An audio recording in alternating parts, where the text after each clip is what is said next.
خیبر پختونخوا میں کرپشن عروج پر ہے، نئے کرپشن سکینڈل سامنے آ رہے ہیں۔ وفاقی وزیر امیر مقام نے سوات میں پارٹی ورکر سے خطاب میں کہا، خیبر پختونخوا حکومت کے پاس کارکردگی بتانے کے لیے کچھ نہیں ہے۔ صوبے میں سڑکوں کی حالت بھی خستہ ہے، امن و امان کی صورتحال بھی ابتر ہے۔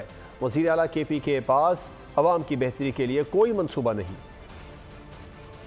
دیکھ رہے حالات، اگر لا اینڈ آرڈر کی صورتحال ہے، اس کا اپنا home district D A Khan ہے، جنوبی اضلاع ہے، مرج اضلاع ہے، شام کے بعد باہر اپنے گھر سے نکل نہیں سکتا۔ اگر اس ملک میں دوسرے چیزیں دیکھیں، تمام ادارے تباہ، کرپشن کا لوٹ مار دور، ہر جگہ ہر ایک چیز کا اپنا ریٹ نرخ مقرر، اور وزیر اعلیٰ کا کام کوئی کارکردگی ہے نہیں۔ وہی جو کارکردگی اور پرفارمنس ہے تو اس کے ساتھ تو کچھ ہے ہی نہیں کہ وہی عوام کو دکھا دے کہ اس نے اس صوبے کی اپنے ان ناکامیوں کو چھپانے کے لیے وزیر اعلیٰ غنڈہ گردی بن گیا کہ روزانہ اپنے ورکروں کو مصروف رکھ کے ایک جلسہ ختم ہو، اس کے ساتھ آگے کوئی پلان نہیں ہے، کوئی منصوبہ نہیں ہے کہ اس صوبے کے لیے آپ کے ساتھ کیا پلانز ہے۔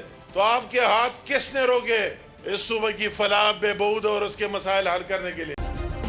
سبسکرائب کریں اور بیل دبائیں تاکہ کوئی خبر رہ نہ جائے۔